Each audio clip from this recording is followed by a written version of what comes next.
And welcome back to Maple Hill, everybody.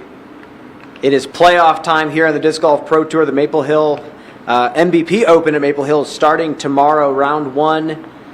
We have Gannon Buhr in the house right now for the press conference. Gannon, what do you got right there?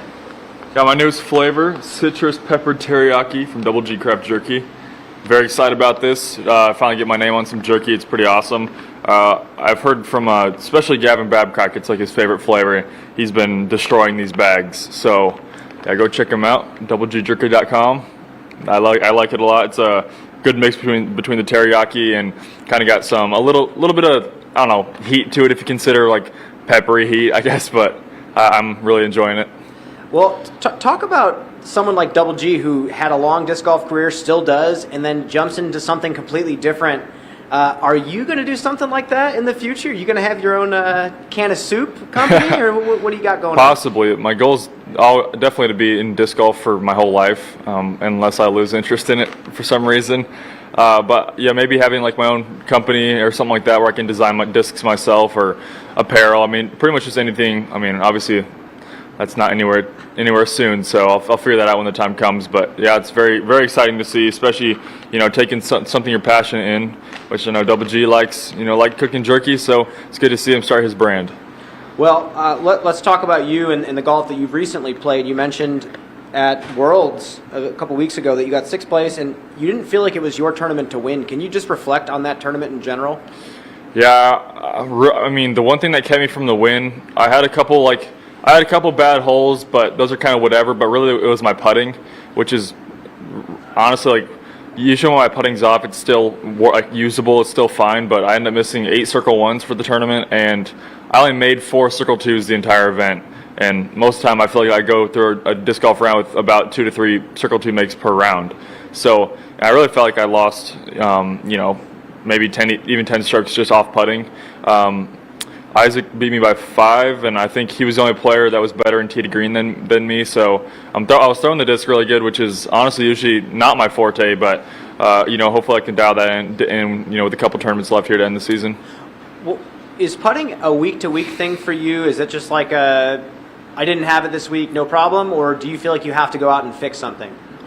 Yeah, it's definitely a week-to-week thing because, sometimes I'll go a whole month where my putting feels fine, and then sometimes this is probably the longest stretch this year I've had where my putting, that's kind of hard to say, but I just remember at Worlds, I'd look at the basket and I just felt like it was impossible for it to make it, and I'm not sure why, but because I remember one of the back nines at Worlds, I had a circle 1 birdie putt on every single hole on the back 9, and I missed 2 of them, so it was just like I could have had a perfect back 9, but that's what separates, a couple strokes per round is crazy how much that can affect your whole career even. Well, talk about during that week, 5-round tournament, and your putt's not feeling good. Do you feel like you have to go out and practice putting? Were you on the practice basket throughout the week trying to find something? Yeah, pretty much all my time I was warming up at the course. I went to a field before to get my throwing dialed in, and I was feeling really good throwing, so I was like, hopefully I can just park everything, but, even putts out just outside the bullseye were just a little bit scary for some reason. I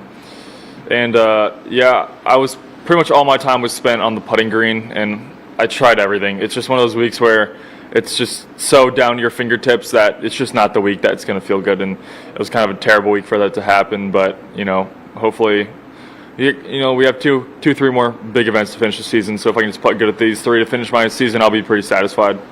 Well, yeah, talk about that. I mean, you had some friends go up to Prince Edward Island and play a tournament, but then you didn't. How have you spent that time since Worlds? Yeah, I've been chilling at Matt Graham's house. He's been an awesome host, so he has a nice little 18-hole course in his backyard that I've just been playing with Cole all day pretty much. I've been getting lots of practice putting in, so I feel all right. I played a practice round yesterday. My putting definitely felt a lot better, so hopefully I can get that dialed in. I know it's a pretty solid race between me and Isaac for Pro Tour points to finish this season. I was doing the calculations in my head. I need to get top 4 if he misses the top 10. So the only way where I don't win is if I win and he gets 2nd place, I'd still lose Pro Tour points. But I think that's kind of a friendly battle we have going on. Talk about the course and how it sets up for both of you. I know we're about to actually talk to Isaac next. How do you feel like you fare on this track at Maple Hill this year compared to how Isaac's been playing?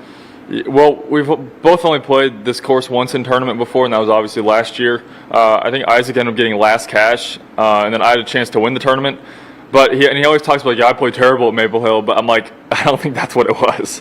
I mean, I don't see a reason why he couldn't play really good here. So I think it just really depends on the weekend how you're feeling, because there's a lot of bonus birdies out here, and so if you're throwing really good tee shots on the par threes, considering I think there's 13 of them, there's no par fives in this course. So I think, yeah, if you're throwing your tee shots good in your par threes and just kind of staying away from like the dumb mistakes, simple things just like making the island on hole 8, that's really important. That's a fairly easy hole you want to be getting every single round. And I know with the different pin positions on 1, 2, and 3, we're going to be wanting to get those as well. But yeah, I think just limiting the bogeys, because the birdies can be sometimes hard to come by, especially with a lot of these really tough par threes. Another hole I think about is hole 14, the one down across the water. I've definitely kind of almost feel like I lost the tournament on that hole before. Last year I just really didn't get it dialed in the last 2 rounds, and it cost me a lot of strokes, 3 or 4 strokes. So I think just keeping that one safe and giving yourself a putt. I feel like it's pretty easy to land within 40 feet because the rocks kind of just grab your disc once they land, and the wood chips as well. So just playing safe, just no bogeys. That's pretty much my goal of the weekend. Well, let's talk about hole number 9. There's a brand new tee pad on 9. Much more difficult shot from a lot of players' perspectives. What do you think about the hole, and how much do you think it's going to get birdied this week? I say we're probably looking at I don't know, 3 to 5 birdies a day maybe. That's just my experience. I haven't had a single drive where I had any chance to get a birdie, and even the perfect drives I saw were still almost an impossible birdie. It's like a 450-foot late hyzer flip driver, and it's kind of like one of those tee shots where a disc can fly like that, but it's really tough to get it to because of the way the fairway shapes. So yeah, you need something with a super late flip, but there's also a tree right off the left side of the tee pad where you can't start it left. So I don't know. I'm not a huge fan of the hole. Obviously, I appreciate all the work that was put into it. It's technically a fair hole. It's just going to kind of play weird because you throw that crazy tee shot, and even if you throw a almost perfect tee shot, you still won't be able to see the basket. And considering the basket's kind of on this tiny peninsula, or island kind of thing, I'm not a huge fan of it just because it seems a little too difficult at times. But hopefully I'll probably just be playing it for par every single day. So if I can get through that whole even par for the week, I'll be feeling pretty good. And I bet it's going to average a little bit over par for the week. Do you think because of the slope down to the left side of the hole that a power forehand could get someone in a better position? No, I don't think. I haven't even considered that. If it was there, I would have. But I don't think. There's just too many. I feel like there's 3 or 4 trees that just, if they were gone, it'd make the hole considerably easier. Just because, for myself being more of a flex thrower or just flat out of the hand, that one tree that's just left of the tee box really gets in my head, and it's just right there. If I was to throw a flat shot, I'd probably hit it, and that's a hole where I might even throw a mid-range or a putter off the tee just to try to land in the middle of the fairway, pitch down the hill, jump putt across, and get my par. But that's not even a guarantee because you still have to hit the gap. Well, it should be interesting to see all you guys kind of unpack the hole throughout the week. Gannon, we're going to let you go. Good luck this week. We'll see you out there. All right.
welcome back. We are joined here now by the freshly crowned world champion, Isaac Robinson. Isaac, unlike Gannon, you did make the trip up to Prince Edward Island just after winning the biggest title of your career. What went into that decision? Prince Edward Island was somewhere that I always just wanted to visit in general, so the fact that there was a tournament there kind of made it even better. I wanted to play another tournament out of country, and I'd already planned on it all year, so I figured, why change the plans even after a world's title. Well, let's talk about that course. Let's talk about that tournament. I mean, obviously, because of the timing of the year, not as many people went to it. Mm-hmm. How was the course? How was the tournament? How was PEI in general? Yeah, the the spectators and the tournament staff were great. They put on a great event up there. The course was a little strange. You saw it, but it's the open holes were really good. There was a lot of OB on the fairways and OB hazard too, which is kind of fun. You had tall grass that was waist high, so it was kind of difficult scrambling from hazard. But the wooded holes were a little strange. They left a lot of trees out there, and it was very, very tight gaps, a little bit finicky. It felt like you kind of had to get lucky on a couple of the ones on the back nine. But overall, a very, very fun event and great experience. Talk about the playoff. 6 holes, and I believe there was a third of a mile when you walk both of the holes in general. You had to do that 3 times. Have you ever been a part of a playoff like that before? Not one that was that long. Both the holes were a little on the easier side, especially with no wind. And we were playing it in the evening, 6 o'clock, so there was no wind out there. And Eagle and I, just went head-to-head birdie. I think we had like 6 birdies in a row, and I eventually threw out of bounds on the last hole. But there was a point there where I thought the playoff was just going to be forever, and I was preparing to just play till it got dark out. What type of challenge does doing that actually present? Obviously, you and Eagle did not miss hole 1 out of the 6 times that you played it. Yeah. What was challenging about that 6-hole playoff? I think, honestly, just the stamina. Like hole 1, you walk downhill and you walk uphill, and then 18, you walk uphill, and then you had to walk up to the tee pad to hole 1 again. So it was just like a lot of uphills, and you're already 3 days into this event, and you just finished 18 holes, and so your legs are a little shaky, and add the pressure onto that, and they get even shakier. So it was a physically demanding task to go 6 more holes, and the terrain made it even more difficult. Well, before we jump into this week here at Maple Hill, I have to say, you threw multiple forehands out there on camera, and you executed very well. Is that something that's starting to come along a bit more for you? You're starting to feel more comfortable throwing the forehands in different situations? Yes, for sure. Gannon actually gave me a tip on my forehand.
And welcome back. We are now joined by your now two-time world champion, Kristin Tattar.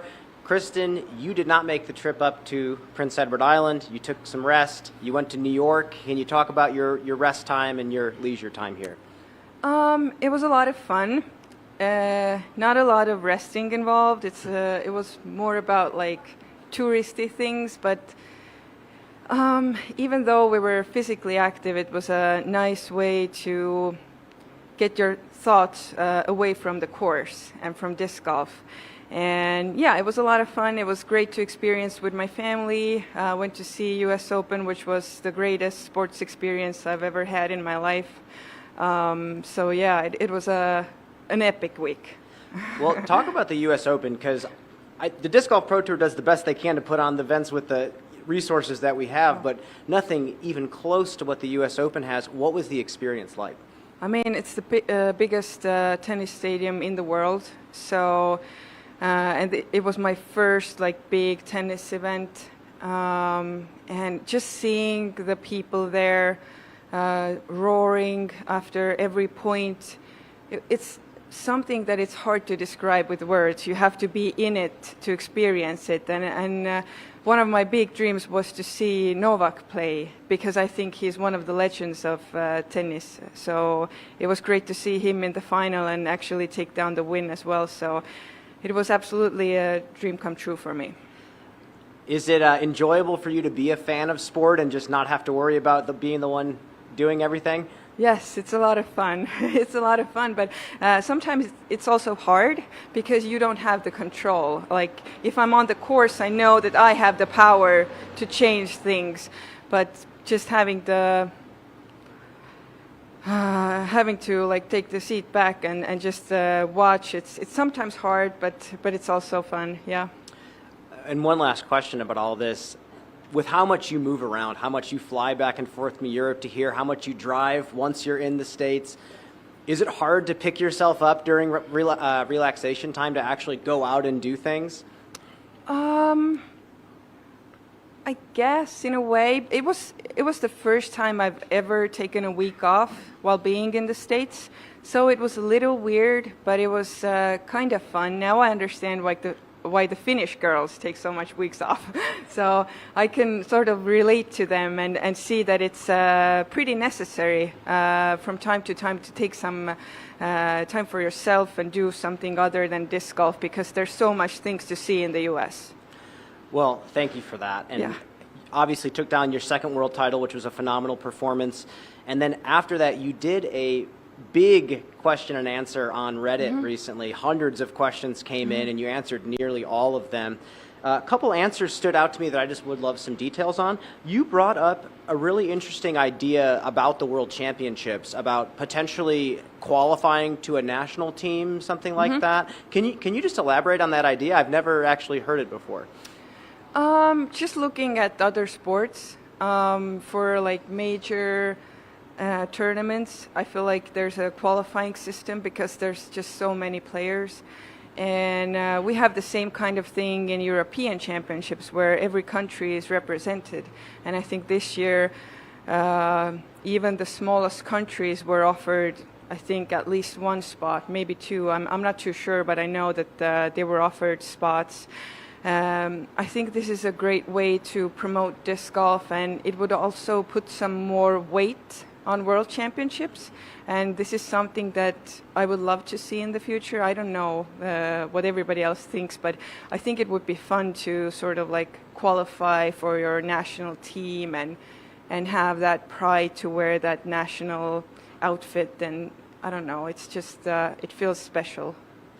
So almost like an expanded President's Cup kind of deal? Maybe something similar, yeah. Well, thank you for that. And then the last question I have about the Q&A, you mentioned a book that you were reading called Practical Consciousness by Ingvar Villadew, I believe his name is. And I'm always interested in what the athletes are reading and what they're taking away from it. How was the book? It sounds like you just wrapped up reading it. Any big lessons that you took away from reading? It's just about working through your emotions. It's just a part of the human experience. And I feel like, at least in Estonian society, we are encouraged to press down our feelings quite often and not show them. But I think this is the way that the energy will get stuck somewhere and it will resurface in a bad way. So this is a book that helps you sort of like get the energies moving and really feel your emotions so that they don't hinder you anymore. Thank you for that. Yeah. And again, for the people listening that would like some reading material for disc golf, it's called Practical Consciousness by Ingvar Villadue.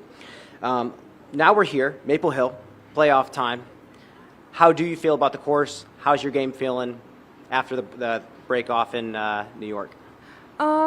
It's feeling quite good. I mean, the course is familiar. I know all the shots. It's all about execution. We'll see how the weather holds up. I think if it's going to be rainy, the tee pads are a little bit slick. So this morning I practiced in the rain, and it made me a little bit more cautious. But other than that, I feel like, I mean, it's the same that it has been in previous years. So yeah, it's all about execution. Are there any tee shots out here that stump you any more than other ones out here? Any tee shots you have to kind of relearn year after year? Not really. I mean, there are some pretty technical shots in the woods that require some extra focus. Otherwise, you can have some strokes there, unnecessary strokes. But yeah, I feel it's fun to be back here. I like the course. And then let's talk about, I mean, the final stretch of this season. We have so many 4-round tournaments after 4-round tournaments. How many practice rounds have you put in, and have you put in any extra practice on the putting basket or anything like that? Just 2 rounds. I wanted to play on Monday, but we got here and they blew the horns. So we only threw the first tee shot. But like I said, I already know the course, and hopefully I haven't lost my skills within 1 week. So just having trust in my abilities, I think it's enough right now. And like you said, there's multiple 4-round tournaments coming up, so I don't think over-practicing helps. Well, Kristin, thank you so much. We'll see you out there. Good luck. Thank you.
Welcome back. We are now joined here by the most recent winner on the Disc Golf Pro Tour, Eagle McMahon. Eagle, you made the trek 12 hours from Worlds up to Prince Edward Island for another Disc Golf Pro Tour event. How was the trip up there? How was your experience? It was very cool. Prince Edward Island for a few years has been a disc golf destination on the map with Hillcrest Farms. We didn't play Hillcrest Farms, but I've been in contact with some of the guys up there, Ben Smith, and to start the year, I saw that Discmania was going to be the title sponsor for the event, therefore being their biggest event on the North American continent. So I figured I'd want to be a good boy, do my due diligence, and head up there. Well, talk about the island itself, talk about the course you played. Do you see the potential for more Disc Golf Pro Tour events up there? Yeah, so they ran a great event up there. The course has a lot of potential, really great piece of property, but the island just was torn apart last year by a hurricane, which was very unfortunate for them, and I hear that it's actually pretty amazing that they got the course to the condition that it was in. But there's still a lot to be done up there. I think there's a really great template, but I know that the people up there are pretty eager to continue growing disc golf on the island and show off some of their Prince Edward Island culture. Well, talk about the playoff, the 6-hole playoff that you were in with Isaac Robinson. Talk about the stretch leading up to that, and then talk about just the grueling battle of having to do the same 2 holes over and over again. Yeah, I think it's becoming more and more common nowadays that we don't see the full course for playoffs. There's a set number of holes that you're going to play on repeat. And I don't think there's been too many playoffs this season. I know there was one against Adam Hammis and Aaron Gossage at Portland Open, but others ones are eluding me. But hole 1, definitely not the toughest hole in the world. There's a chance if we played hole 1 over and over again, we might still be playing it. But hole 18 definitely provides a pretty good challenging shot with hazard on both sides and then a sloping island. And I've got a lot of people say that it was a boring playoff to watch. It wasn't boring for me, that's for sure, because I knew it was do or die, and it was about executing. And I liked the fact that the holes were somewhat simple, because I knew that no one was going to get unlucky, so to speak. A roll away could have happened, but generally speaking, the best player was going to win in that instance. And at that point, it really was anyone's game. Isaac played a great round, and that course was challenging. It provided a lot of shots for me to throw well, a lot of shots for Isaac to throw well, for both of our strengths. But all in all, it was a cool event. Well, I want to zoom in on how you played that tournament, because it'll lead us into the playoffs here at Maple Hill. You were talking about your forehand and how you're incorporating it a little bit more. It's starting to feel more comfortable for you. You kind of changed your release point a little bit. How much of an adjustment has it been to throw with kind of a different arm slot, so to speak? It's definitely been somewhat of an adjustment. Just looking at my technique from a year or two ago, definitely a lot more whip in the shoulder. I really had my wrist behind my elbow, a lot of lag in the forehand. And just with what happened with the situation with my labrum, it's just there's not that stability there right now. So I'm really focused on keeping everything packed at the moment before any sort of potential procedure in this coming off season to get back to close to 100%. So right now, I'm not at 100%, but I'm learning to manage with what I got and trying to adapt to the tools I have. And so far, the latter part of the year, I feel like I've done a pretty good job, and I still believe that there's plenty of room for growth. Oh, tons of room for growth, but I mean, you haven't gotten any worse than 4th since you came back after, I believe, DNFing at Portland, I think it was. I guess one last question about the forehand. How different are the stabilities of the discs that you are choosing to throw forehands with now that you are throwing a little bit slower, shaping the disc a bit more? For the, quote, distance forehands, I'm definitely throwing very flippy DD3s and cloud breakers. I kind of threw more flippy than people would think anyway, but generally speaking, really understable, and I have like a limiter in my head, a governor of what I perceive to be a 55% power output. That's right where I'm at for most of my forehands, and that being said, depending on the slope, I can get around, generally speaking, around 360 feet. Flat ground, I'm probably max. If it's 360 feet, I'm going to opt for a forehand. Anything more, then I'm probably going to try and throw a backhand turnover or some other shot shape. Sorry, I have one last question out of a very specific shot that I saw. Hole 11 on that course, you throw a little chop forehand with, I think it was a tactic or something that you were throwing. Does your brain ever get scared when you get to that arm slot where the elbow starts to drift off the side a little bit? Is that scary to throw those kind of chop forehands?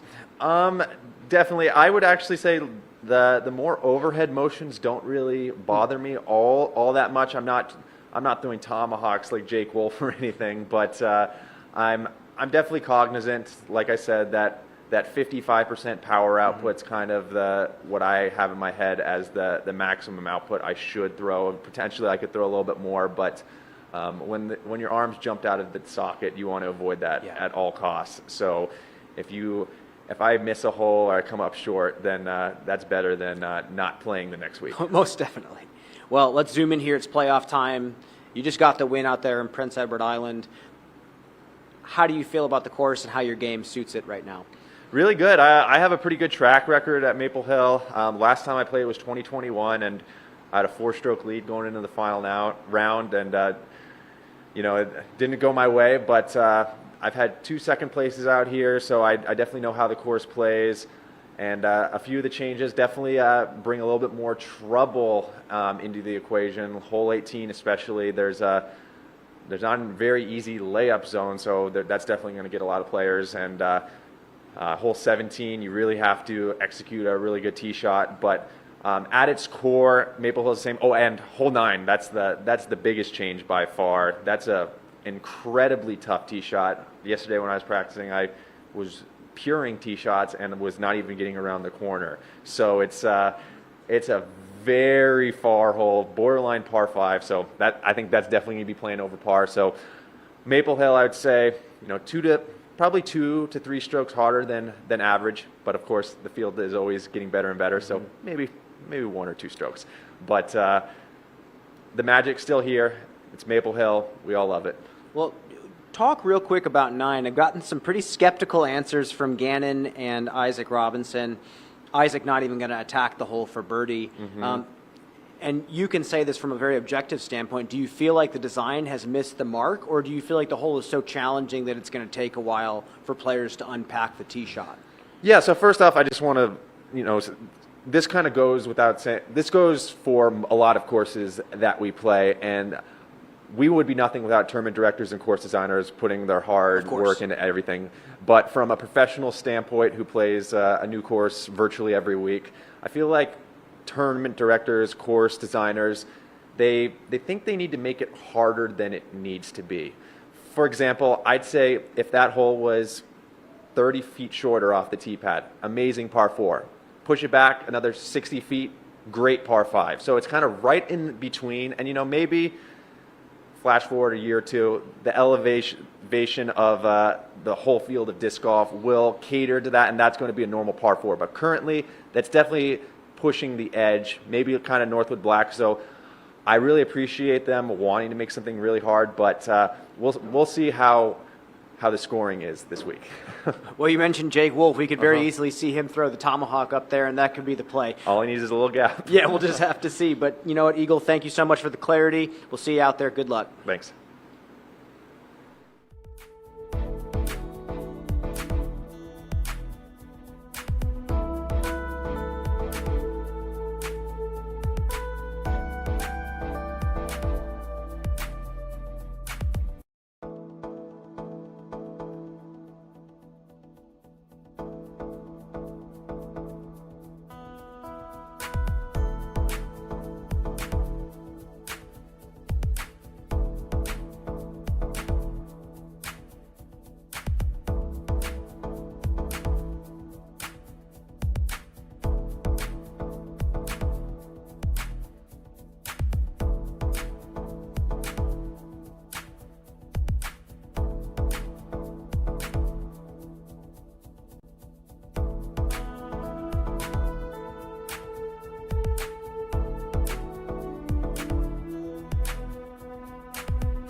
Welcome back. We're joined here now by Missy Gannon. Missy, you had a phenomenal performance at Worlds. didn't go up to Prince Edward Island. What did you do? Spent the week in New York. Actually went to New York City, which I'm no stranger to, but it's been a while. And went with Holland and her boyfriend Tyler, and went to see Moulin Rouge on Broadway and the Museum of Natural History. So it was like a good little off week of not a ton of throwing. I definitely took a break. Just a quick question. You grew up in New York, in upstate New York. Yeah.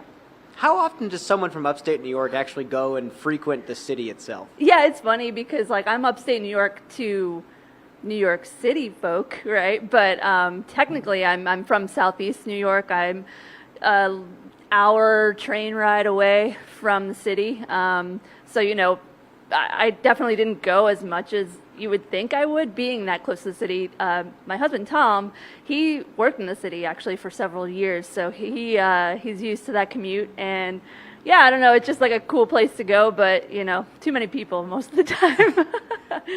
Well, I asked Kristin a very similar question. She went to go watch the U.S. Open. Does it feel good to just sit and just witness other people doing their thing and performing for you? Totally, yeah. I said that I say that all the time. You know, even when I have an off week, and I was able to tune into the Discmania Open, and it's fun to just like not be out there once in a while, but be able to watch, you know, my peers play competitively. When you watch disc golf, it's actually impressive that you tune into like every stream, you and Tom. Yeah. Does it fire you up to not be out there playing? Does it kind of get you excited to come back out here? Yeah, kind of. Like, I think because I took a bit of a break from physically throwing last week, it's always nice to still watch my competitors throw and, yeah, keep me motivated and in the loop instead of just kind of being, you know, cut off Completely from everything. detached. Yeah, yeah. Well, now we are here at Maple Hill. When did you get to town? How many practice rounds have you put in? How are you feeling? Yeah, I got here on Monday. It was raining once we got here, so I didn't get a practice round then, but I was able to get out there both Tuesday morning and this morning before all the weather hit. So I feel really good. I mean, there's a few changes, but really it's the Maple Hill I remember and that I love. So yeah, I feel good. I feel this course is challenging. You know, I don't think people give it enough credit. Maybe they do, I don't know. But, you know, sometimes you come here and you think like, oh, I've played this 1,000 times, but every shot still just demands a lot. So I'm excited to see a lot of different shot shapes from myself and from everybody else. And yeah, we'll get to bomb a few and you know, hit some tight lines. So I love what this course offers. Well, let's talk about the tee shots in particular, the 18 shots that you can actually rehearse. Are there any out there that stump you, so to speak, or maybe holes that you have to give more respect to than others? Yeah, you know, honestly, it's funny. You get up to like hole 4, the shortest hole we probably ever play, especially with the downhill grade of it. And that's just all about execution. We all can throw a putter that far, that controlled, but with all the trees that are in your way, you know, it comes down to doing it when it matters. But yeah, I mean, a lot of these tee shots you can be off by just a little bit and get a nasty kick. You know, there's a lot of big like flex lines. I'm thinking of like hole 3 specifically. I love that shot. When you can pure it, it feels so good. But you know, it could be just as punishing. So again, like I said, this course offers a lot of variety. Well, I just did an interview with the king of the 8 holes today earlier, and he sounds like there's nothing particularly extra planned this year, but it's going to be just as chaotic as in years past. Do you look forward to throwing in front of that crowd, or is it kind of a distraction, so to speak, for you? I do. I mean, I love it. I think that, you know, if you think of it as a distraction, then you're already kind of setting yourself up for failure. So that's a hole that should be super straightforward, but I think that's why I love the 8 holes, because it gives that little extra, like, you know, tense factor to throwing a shot that we all can throw pretty routinely. So yeah, I love the crowd. I love being able to like hear them from like across the way. You know, some people don't really love it, but I'm all for it. I love the fans. Does it change your strategy on the hole? Are you trying to ace hole number 8 now? Honestly, because of how, you know, seemingly small the landing zone is, like, you know, your best bet is to try to ace it, because 1, it would be amazing, and 2, you know, you don't really want to have a big putt on that hole. So yeah, you might as well try to park it, or at least park it, if not ace it. Well, saw that you were playing some pickleball the other day at the campsite. How often are you cross-training with other things during the season? Well, you could say I was playing pickleball, but I was, again, kind of spectating. I was, volleying here and there, but, try to keep it light. I'm not trying to do anything crazy before the end of the season. But, I love keeping those competitive juices flowing, even off the course. Well, we have just a few tournaments left, but they're all big tournaments. Yeah. And it seems like you like to show up when the tournaments get big. What's the motivation this week? Do you feel like there's some corrections that you can make from the World Championships? Yeah, sure. I mean, mostly I'm thinking about, trying to do better than I did last year. I was in contention going into the final round and, kind of just had one of the worst rounds of my career, I feel like. So, I'm just trying to come back out here, do what I know how to do on this course and try to avoid those disaster rounds. Well, Missy, good luck this week. We'll see you out there. Thank you. We'll let you go now. We'll be back in just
Welcome back. Joined here now by hometown hero, I guess you could say, Simon Lizotte. Simon, how you feeling today? Feeling great. We're at Maple Hill. No complaints. Well, let's talk. Something special happened at Maple Hill recently. The Glitch World Championships. Yeah. Talk about the event. You were very excited in the last time we talked to you. How did everything go? Well, what much more high-stake players were actually signed up for the event than I expected. So we had Cole Redallen and Gannon Buhr sign up, and I think Matty O played too. I played on a card with James Conrad, so it was like a serious event out of nowhere. I thought it was going to be fun, local people just messing around. But no, I showed up, and they were like, we had a gallery, we had cameras, and I was like, okay, well, here we go. And I got to play with Landon Brooks, who is, God, his age, it's 12, 13, or 14. Young kid, small little guy, and he's a freaking genius with the disc. If you haven't watched the video, check it out on Gatekeeper Media. James Conrad and I got a lesson that day. It was very impressive. Does it feel weird to show up and get shown up by a kid like that? Or at this point in disc golf, are you not surprised? I think I maybe spent like 30 seconds being a bit annoyed, like after hole like 8 or 9, and then it all turned into just cheering him on and being like, wow, you're just killing it, I hope you win. Because he was only like a stroke or two off of winning the whole thing. He played amateur division, but I think he tied Gannon Buhr's score for second in Open. It was amazing. He made everything. It was amazing. Go watch it. Does it get your wheels turning for making the event bigger and better next year? Yeah, I mean, I think if the timing's right, it's just a fun time. I think it could be bigger and better. Well, let's talk about golf now with Yes. discs other than the Glitch. You win Deglo. You get 11th at the World Championships. Looks like you're playing very solid golf. How satisfied with your play lately have you been? I mean, Deglo was a dream. I felt like that was one of the wins I felt like I really earned, and I played super well to get there. Worlds was a bit of a roller coaster. I didn't really find my putt at all the entire week, so it was a bit frustrating. I had so many chances. I mean, behind like the top 3, it was so close, but like between 15th and 5th place was just a couple of strokes, so it could have really gone either way when you were in that mix. But no, overall, I was throwing super well. One of my better finishes at Smugs ever. So I think I'm still trending upwards, even though 11th place, it's good, but it didn't feel great. Well, I want to ask you a question about something. Gannon Buhr had actually mentioned the same thing, that at Worlds he was struggling to find his putt.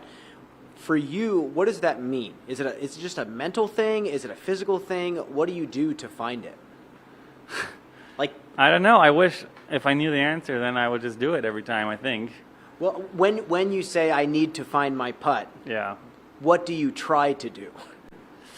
I believe putting is fully mental game, so I just try to talk myself into making the putt. I try just to do positive thoughts and just give it a chance. And I just know, I've been doing this for 20 years. I know it comes and goes. It's just part of the lovely game we play. So it's definitely not any sort of repetition that you have to go to a practice basket to find it all. No, practice can help. I mean, putting is a lot about confidence too, which is also in your head. And if you gain confidence by practicing every day, then I think that's what you should do. I'm not really one of those people who gains a lot of confidence by more practice. But yeah, and it's a mental thing. It's just a mental thing. Well, let's zoom in on the golf this week. You're the defending champion now of this tournament.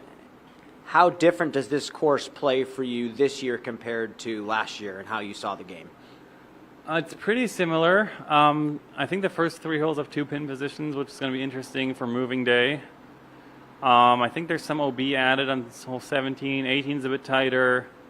Other than that, not much different. Oh, hole 9's, of course, a new one. That's a monster of a par 4. I'm a bit worried about backups on that hole, but if it plays clean, it's a good par 4. I mean, any birdie on that hole will be hard-earned and well-deserved.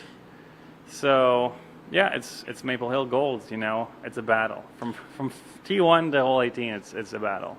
Well, it's funny that the monster hole happens right in the middle of the course. I'd love to get your take on the change, and if you could paint a line to a perfect landing zone, what does that shot look like off the tee? Go watch Brody Smith's practice round and watch Ezra's throw on that hole. That's the perfect shot. He threw a flipping nuke on a hyzer flip right through the tunnel, 450 uphill, like put it in the 1 square foot where you want to be, right on top of the hill. And from there, it's still kind of a scary putter shot to almost like an island green. It's a Steve Dodge special, that hole. I mean, I went through the process a bit of seeing it when it was like a rough cut, and we were trying to figure out how far back should we push the tee pad. And Steve was pointing like way back there, and I was like, Steve, like relax, like let's go a bit closer. And if it was up to me, 2 more trees would have been cut that are on the ones on the right, ones on the left of the fairway. But Steve wanted to make it as hard as possible, and I think it's maybe the new hardest hole on the course. There's OB on the upshot, but Well, let's talk about Maple Hill in general. How much more room is there on this property to continue stretching the course out to try to accommodate for the best players?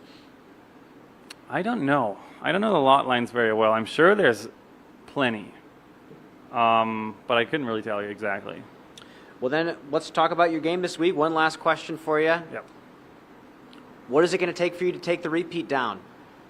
It's going to take 4 really good rounds, I think. Saturday is looking like a windy and wet one, so hopefully get into position by Saturday. And then Saturday, I think, is going to be a crazy battle with the elements. And then, my life has been so crazy in the last 2 years, 2 seasons. I believe anything can happen at this point. So I'm just going to try to hang in there and be in position on Sunday for the next miracle. Well, we're looking forward to it, Simon. Good luck out there. Cheers. Thank you. And we'll be right back in just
Welcome back. Joined here now by defending champion Natalie Ryan. Natalie, you've been here for a little bit. Talk about your time spent here in Worcester, Leicester, this area of Massachusetts. So, I mean, I took a week off, proper week off to work on my mental health because it's not been good for a while now. And it seems to have helped quite a lot. So hopefully it stays where it's at for now and keep it there. But, I mean, it's been a lot of rest for me because I hurt my leg 2 weeks ago and it's been struggling to heal up. So it's not like a bad injury or anything. It's just, nagging. But other than that, just doing a lot of field work. Played a couple of rounds here, but nothing crazy. So. Okay, so not necessarily here to grind out 5-6 practice rounds, but more just to get here early, get in the right mindset, and just practice a little bit. How have those practice rounds gone for you? Very well. I always been a fan of this course. It suits my game very nicely. It's one of the few courses where you can kind of step up to a tee shot, pick the right disc, and then throw it as hard as you want. And I've always done well on courses like that, especially on the longer ones. And wow, this one kind of feels like it. You know, I can show up mid ranges, putters, a couple fairways here and there, and then just rip it. And it helps me aim a little bit better too. So Well, talk about that, because it feels like people talk about this course and they really give it respect in regards to the finesse and shot shaping required. And you're saying you like throwing as hard as you can in a lot of these tee shots. Talk about that. my game is very unique to kind of the way I've learned how to play it. I am only really good at throwing super hard. I struggle to aim if I have to slow down my arm or anything like that. I'll drop it early, throw it left, stuff like that. So when I can step up to a tee shot and throw it 85+% power, then my aim is better, cleaner, and so So on just a and so backhand timing thing. forth. Yep. Okay. You took 24th place at the World Championships in Vermont. Talk about how satisfied or how not satisfied with the performance are you, and what did you learn from that tournament that you'll take into this week? I mean, I'm never going to be satisfied with anything outside of top 10, and it's where I am as a player. It's where I've been as a competitor for a long time, and I mean, it's difficult for me because I've been in a really rough spot most of the year. So it's a struggle for me to try and expect myself to play that well at this point. And I don't know. I'm getting back into the swing of things for sure, but I think an off season will be really very, very helpful for me. Well, off season is around the corner, but with that, we have Maple Hill to play, 4-round tournament out here, and you get a chance to repeat and take down another title here. In general, how different does this course look to you now that you've had a year to evolve as a player yourself? It looks about the same, honestly. The couple of different changes they made this year, I'm a big fan of. Like hole 1 being a shorter basket for the women, freaking excellent. It's finally, because it felt like a soft 5 before, or like a hard 4, and now that it's actually it's a proper 4, and I'm a big fan of the changes they've made there. So I mean, I'm looking to attack it like I always have been, and we'll see what comes out of it. Let's talk about a bag check, so to speak. Let's talk about your equipment that you're using. Are you cycling anything new in the bag this week, taking anything old out of the bag? How similar does this bag look compared to Worlds? It's going to be almost identical, except for the disc I lost on hole 8 during practice. So I've never been one to cycle my bag. I throw the same lineup all year round. I'll throw the same molds. I might put something more stable in if it's 40-mile-an-hour plus winds, but other than that, I'll throw the same things. So it's I like the consistency. Well, with that, you've been here a while, but you haven't played that many rounds of golf. What does rest look like for you? Is it very active rest? Is it very sedentary rest? What does that look like? It's a bit of both, actually. So some days I will sit and stretch for quite a lot, and relax, play video games, something like that, to get my mind away from the game and really kind of reset. And then other days it will be doing a little bit of cardio or a small amount of lifting and other such things, just to kind of keep my body active but not really push it. So You just mentioned that you play video games while on tour. Do you have a console that you bring with you? What's your setup looking like? I have a gaming laptop that I can play in the van. We have a router in there too, so we can get the cell data. What are you playing? What's the game? Well, Starfield just came out, so I'm playing the heck out of that. But yeah, I play a lot of smaller indie games too. But yeah, Starfield's great. If you guys haven't had a chance to look at it yet, look at it. Thank you for the recommendation. I personally will look into that. One last question I have for you. We have a big stretch of tournaments coming up. And like you said, off-season sounds great, but we have this tournament, another 4-rounder, so on and so forth, till pretty much the end of the year. How are you feeling about that? Do you feel like you need to limit your practice just to accommodate for the 4-round events? Well, I would if I was playing all of them, but I'm not allowed to. So I will be doing whatever I can to stay on it. But Well, Natalie, thank you for the clarity. Thank you so much, and good luck out there. We'll see you. thank you.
Welcome back. Now joined here by Calvin Heimburg. Calvin, still the #1 player on the Disc Golf Pro Tour. It's been a long streak this year. It's also been a long season. How are you feeling right now? Feeling pretty good. Coming down the home stretch here. We got a few events left, but super happy to be here. This is one of my favorite places to play, so I'm excited to play this event. Well, I'd love to hear more about that because you've been, I guess rightfully so, critical of some of the courses that we play in the tour, and you kind of say Maple Hill is one of your favorites. What is it that you like about Maple Hill as a course? Yeah, I think Maple Hill kind of requires a variety of different discs to be thrown. I'm not just relying on 2 discs for the majority of the event. You need different stabilities and different speeds out here. They make you throw drivers, fairways, and mids. So I think there's a good variety. It is mostly different variants of kind of straight. So I think that also kind of plays to some of my strengths. But I've always just enjoyed playing out here, and yeah, it's just a really nice walk and fun course. Well, let's real quick jump back to the World Championships in Vermont before we come back here to Maple Hill. 5th place finish. I think a lot of people were picking you to be the champion of the tournament. How satisfied or not satisfied with your performance are you at the World Championships? I think any tournament that we come out here, we're trying to win. So 5th obviously isn't what we were going for. I wasn't trying to take 5th place, so a little disappointed. Definitely played solid, just too many critical mistakes, too many double bogeys out there that week. So I played solid, just not clean enough in order to really be there going into the final day.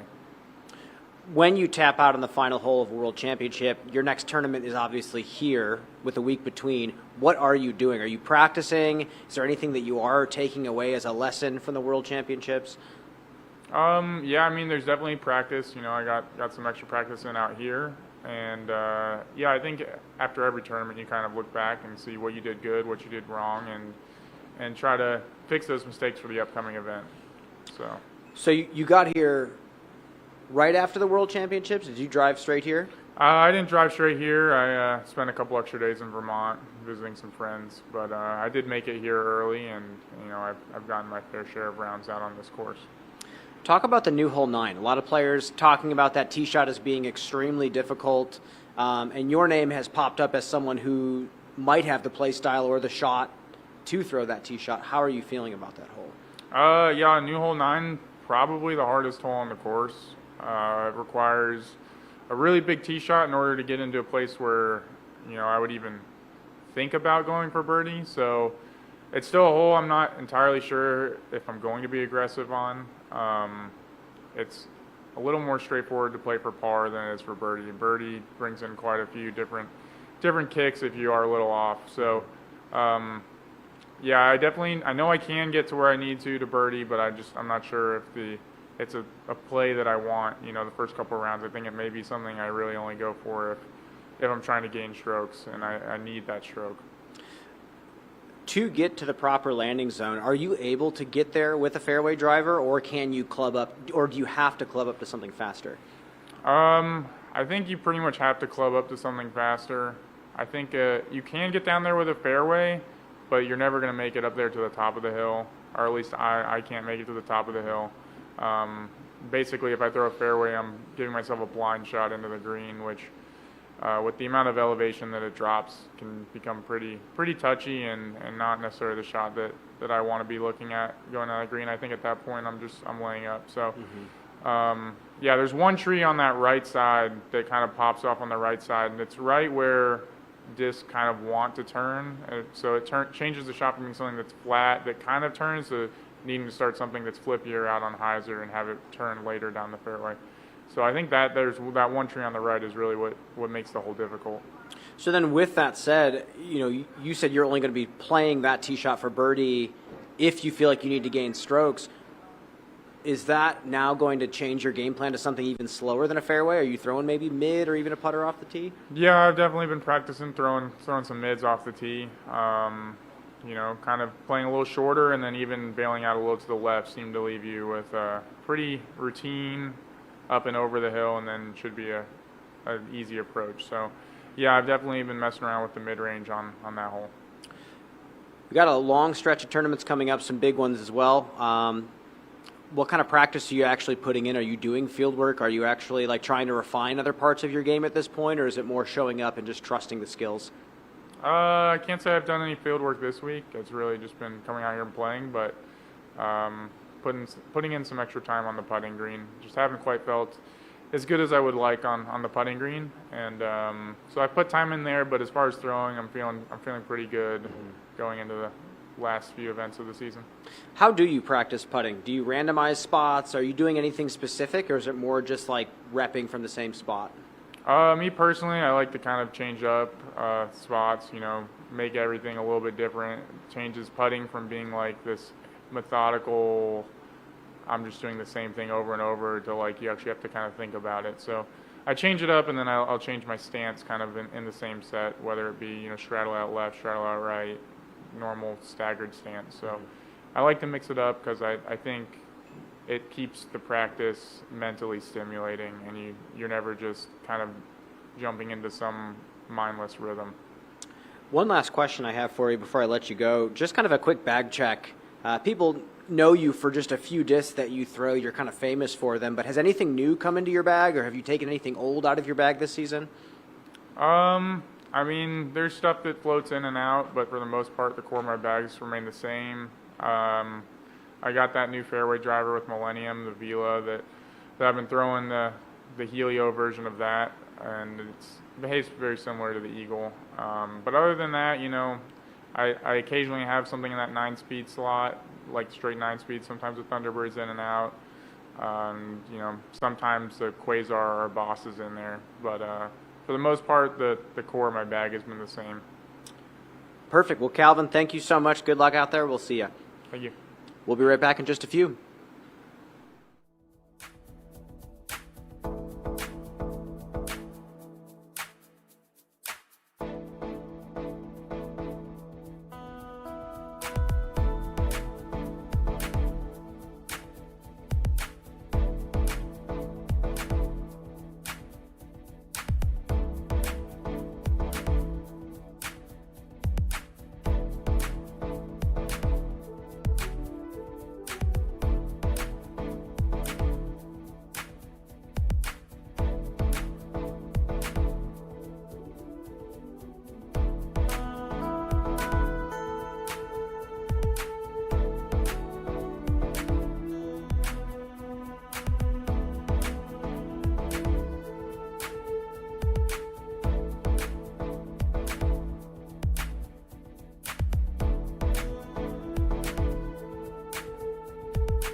And welcome back. Joined here now by the most recent winner of the Disc Golf Pro Tour, Ella Hansen. Ella, you finished the World Championships. You drive 12 hours over the border into Canada, up to Prince Edward Island, and you take down a Disc Golf Pro Tour victory.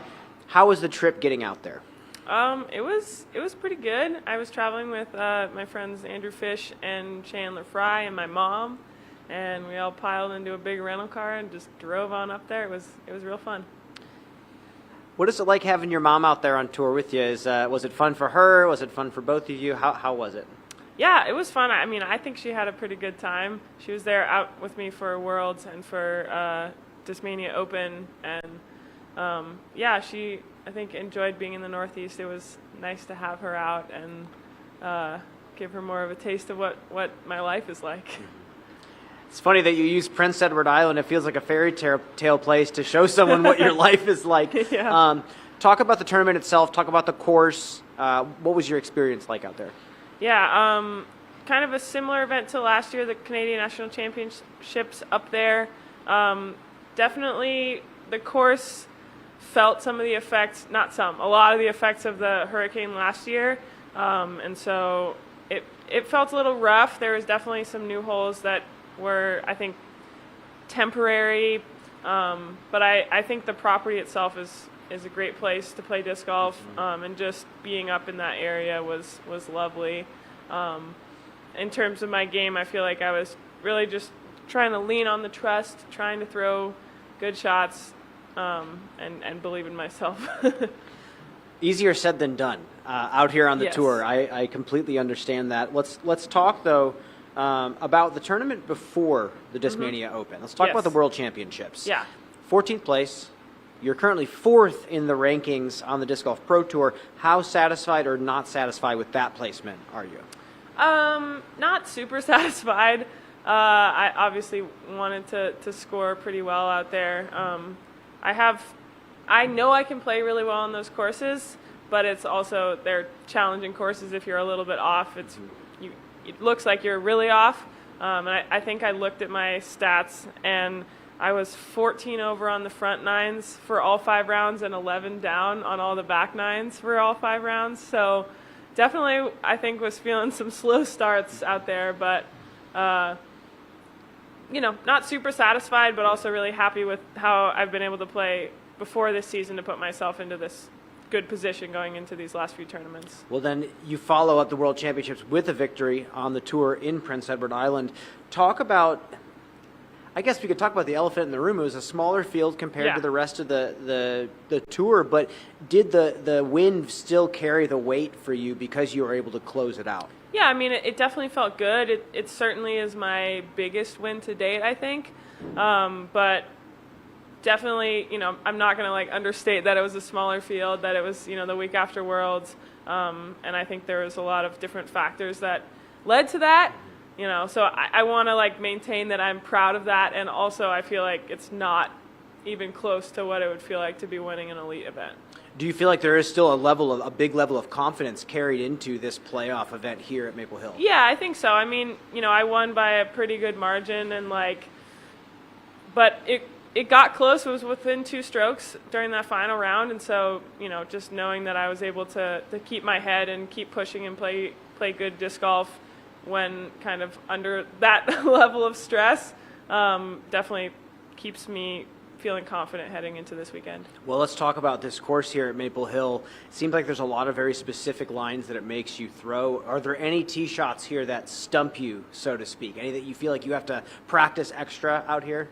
No, not really. I mean, I feel like most of these holes are very straightforward. Not to say that they're easy, but that this is my 3rd year playing this event, and there haven't been too many changes, so I feel pretty confident in knowing what I want to throw and what the shot shape I'm going for on every hole is.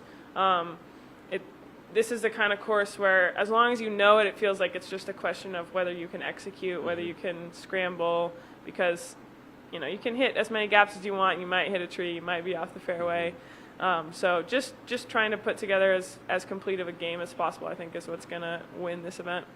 Well, something that I noticed last week at Prince Edward Island that I think obviously will play very well here, your forehand looked phenomenal last week. Did it feel as good as it looked? Yeah, it's been feeling pretty good. It's been having a couple of tweaks lately, just trying to keep my timing good. But it's feeling very powerful. That's like, I lean on that a lot for gap hitting, and so that's, I'm throwing that on the tee of 17 out here and just really trying to trust that, and it's feeling really good. Just a question for my own curiosity. You tend to choose very overstable discs when you're throwing the forehands, and yet you come from an ultimate background. When you started learning disc golf, did you start with understable discs, or did you go straight to the drivers right away? Yeah, I started with understable discs. I think why I lean more on those overstable molds is just because it helps really separate my form. And so I feel like a lot of times when I'm trying to throw a hyzer forehand, I devolve back to throwing ultimate, which means way nose up straight into the air. And so for me, that's been the way I've been able to sort of really get that mental separation. And like, not to say that I don't feel comfortable throwing hyzer forehands, it's just I feel more consistent with being able to kind of throw flex over. It feels more separated in my mind, I guess. That is the clarity that I was looking for. I appreciate, because I was wondering, watching you throw such overstable stuff coming from that ultimate background is very impressive, I guess is what I'm saying. One last question for you. We have a long stretch of tournaments coming up. Yeah. 4-rounder after 4-rounder. Are you limiting practice at all? Are you just trying to trust the process, or are you kind of going harder than ever before? Definitely not going harder. I'm not really trying to intentionally limit practice. I have always this season tried to take at least one day off practice days before tournaments, and I think that's especially important this week and next week.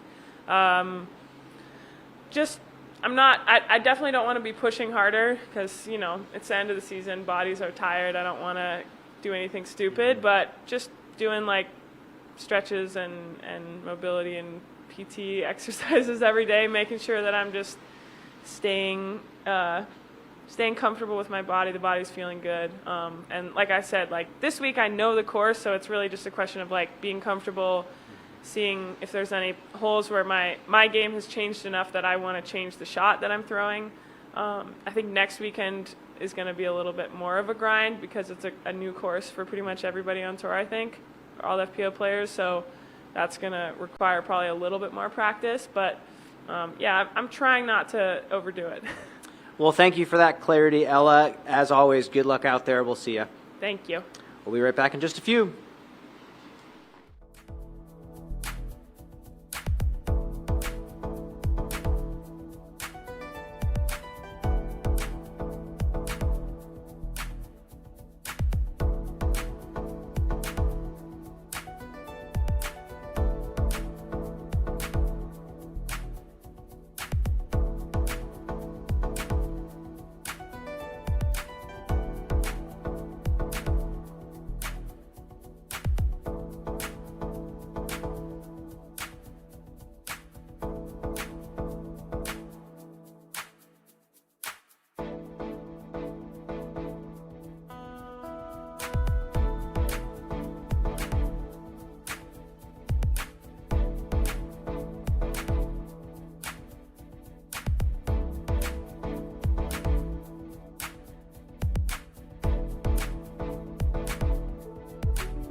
We are now joined here by the mastermind, Steve Dodge. We could maybe say Steve Creamy Dodge. What are you eating there, Steve? I've got some chocolate chip cookie dough ice cream. Saturday night we have our ice cream social. So here we are. I start early. Well, Steve, this event has just gone year after year and grown every single time, and now we have a huge Disc Golf Pro Tour event coming in. MVP is the presenting sponsor. Can you just enlighten us on how this all came to be? No. Okay. I know that I always thought this could happen. I genuinely have no idea how it did happen. You called me the mastermind to start this off, and I think that was very generous. I did have an idea that hundreds of other people had, and I pulled together enough friends to make it go. Got it to the point where it was big enough, and someone who had some resources actually brought it into something real. And I couldn't be happier that all of this is happening. Well, I did an interview with the king of the 8 holes earlier today, and he talked from a very grassroots perspective of just starting something for the sake of starting something. Right. And it seems to be that that's the spirit of New England disc golf in general. Can you attest to that? I can attest to that. I agree with it entirely. I was talking with somebody yesterday, the day before, and I talked about how Zach Benson, the king of the 8 holes, had, I said, inadvertently changed the sport of disc golf. Before Zach, as far as I know, people didn't just sit on one hole and watch the tournament. That happens in golf, but it didn't happen in disc golf. And in my opinion, that's the future of spectating at events. There will always be a small group that is allowed to follow the lead card. The cost of that ticket will get bigger and bigger. The number of people will get smaller and smaller. And we will teach people that another great way to watch this sport is to sit on hole 2 for a few hours and then jump over to hole 6 for a few hours and then hole 8 and then go to 14 and just get your fill of all of the best players in the world that way, as opposed to following one card. And that's how Maple Hill is going to stay relevant, how we're going to fit thousands of people on this site, because you can't have thousands of people going through the woods. So Zach Benson absolutely changed the game of disc golf, and I'm indebted to him. Well, let's talk about the other people as well. You said there's many other people that came here and wanted to grow this into something spectacular. How many people truly has it taken? I will admit, at one point I started a list, and I said I want to make a list. There's 2 different questions there. One is the Pro Tour, and one is Maple Hill. I started a list of people without whom the Pro Tour would have absolutely failed. When I got over 100, I said, okay, this is, I can't, I don't know. It's innumerable, the number of people, plus all the people that watched, like who I don't know personally. But regarding Maple Hill, the primary people, Tom Southwick, Jason Southwick, Dave Jackson, Gage Benson, myself, we were the people that originally designed the course, or the courses. Mm-hmm. But we've had dozens of pros offer insight. Calvin Heimburg said that he'd be willing to stay through over Monday and talk with us about some of the changes we're thinking about making in the future. So players are just always willing to give, and that helps make Maple Hill more and more gooder. Well, let's talk about a hole that has been made gooder, hole number 9. Yeah. A lot of players giving that hole a lot of respect. They are saying the opening tee shot is extremely challenging. Can you talk about, number 1, the reason for the change, and then the philosophy behind it? Yeah, so hole number 9, the hole 9 last year was basically a par 3.5. And we added an elevated basket and moved the pin closer to the water and called it a par 4, but it was a relatively easy par 4, especially the way the game has grown. Actually, every hole in disc golf over time is getting easier and easier, not just because trees fall down and brush clears out, but because the skills and discs evolve and improve. So hole 9, this is our step at leapfrogging the current status, current abilities of the players, and giving them an opportunity to shine or not shine on a hole that's arguably from a 3.5 went to a 4.5.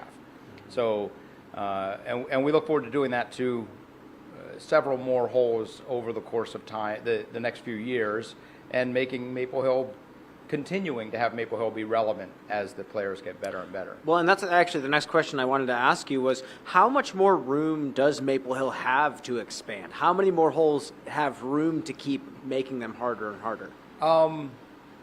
Several? Running out of room? Is that what No, you're not saying? at all. Not at all. Well, thank you for that. Here's Hayden Henry with a few more questions. Hey, Steve. When you're watching disc golf and the tour is literally out of your backyard, I mean, what are you watching? Are you watching the growth of the players, the growth of the infrastructure? I mean, what are you observing, and how does it make you feel to see all that growth? What am I watching when they're playing Maple Hill? No, when it's elsewhere, when the tour is somewhere else. Well, you're seeing the growth and everything. Simon Lizotte and I disagree on this, and Aaron Gossage and I disagree on this. But when I watch par fives, I go and get my ice cream because it's boring. I don't know where they're throwing. They go halfway down the fairway. I don't know if it's a great shot or a horrible shot. So when I'm watching par fives, I just tune out because I'm easily bored. So other than that, though, when I'm watching my par threes and fours and I understand where they're trying to go, I am constantly amazed. I love when we all love this. We have a handful of people within a few strokes of the lead, and it's getting down to the end, and you literally can't turn away. I've always loved live sports. I now love live disc golf. It's getting exactly where I had always hoped it could. I never could have got it here. I didn't have the resources. But it is getting exactly where I think we all kind of envisioned where it could go. And I sit on my couch with Jess, and we're just absolutely tickled to watch these guys and girls get so good at this sport. Yeah, what's next, do you think, for the Pro Tour? What's the next step? There's a lot of different directions there. Increasing spectatorship on site, which I think I alluded to with Zach Benson. I think increasing viewership online, potentially. I'm not involved with the Pro Tour, so everything I say doesn't matter anymore. But it feels obvious to me that Fox Sports or CBS Sports or ESPN, someone's going to come say, hey, you have a live sport that has tens of thousands of people subscribing, maybe 100,000 people subscribing in a year or two, and we want that. And they will bring it in and they'll pay some money, and next thing you know, we're all watching disc golf on Lifetime, whatever it is. So that's clearly one of the next steps coming up. Well, thanks for everything, Steve. We'll be right back. Thank you very much.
Welcome back. Joined here now by Jeff Spring. Jeff, how you doing right now? I'm doing great.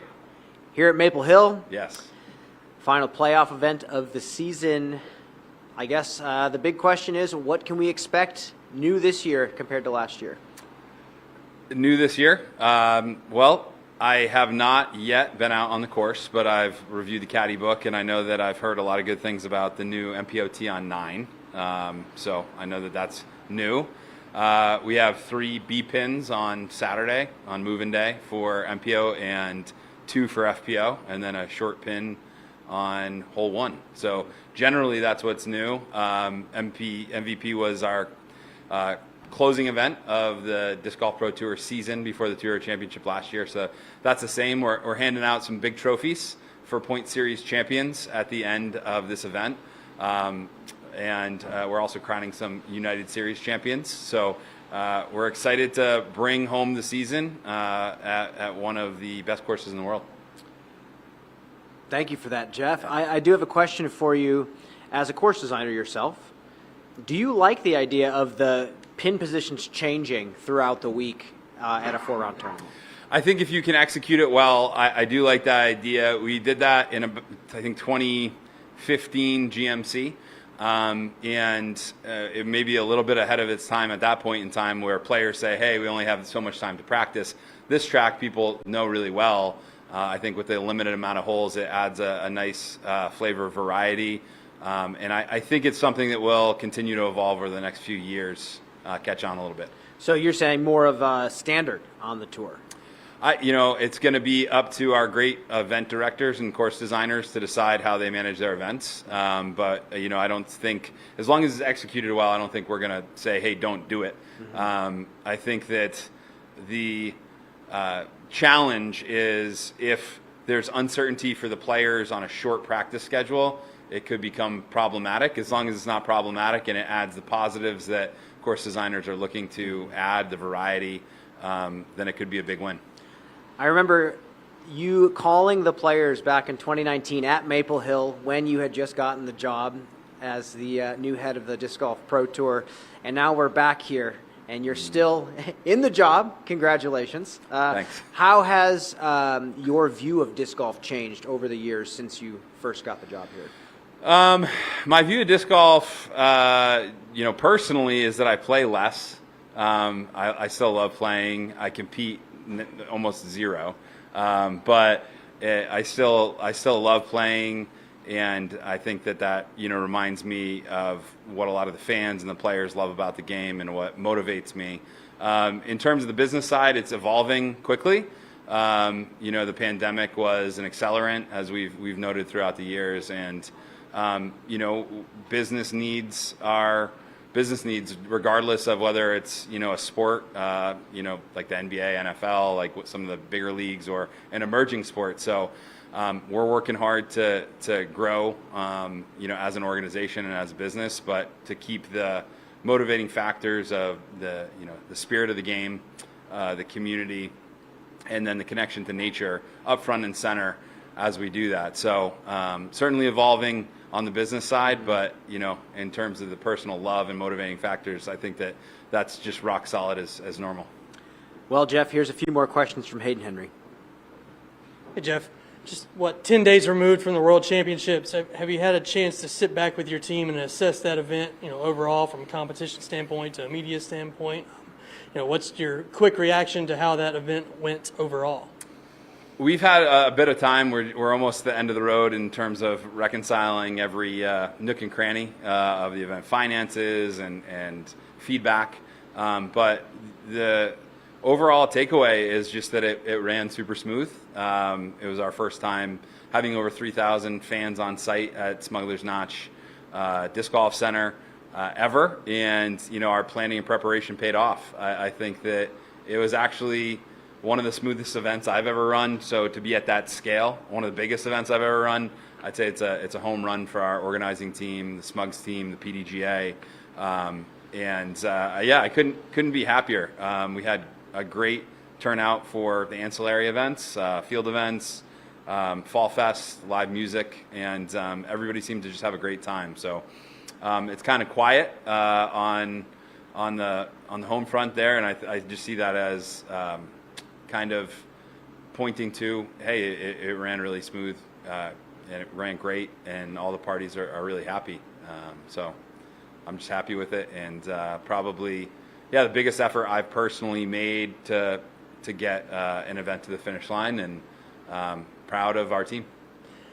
The team on the ground battled the elements, which we're seeing today, and the team's out here doing today. What was the flood and relief efforts like, to bring money and funds to the Jeffersonville area? Yeah, we. It looks like we'll donate maybe close to $5,000. We've already paid $2,500 to the flood and relief efforts organized by the Cambridge Area Rotary Association.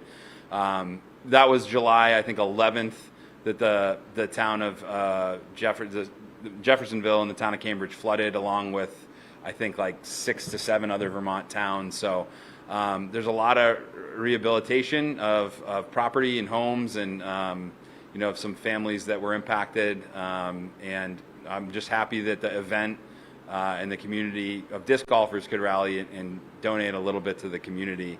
On the course side, really proud of our team and the Smugs team for doing what we needed to do. Like, it was a grind for weeks on end. And that's kind of been the summer. We've had a lot more severe weather pop up unexpectedly, like seemingly almost every week. But it's just definitely a lot rockier this year, scheduling wise, of seeing a lot of events affected.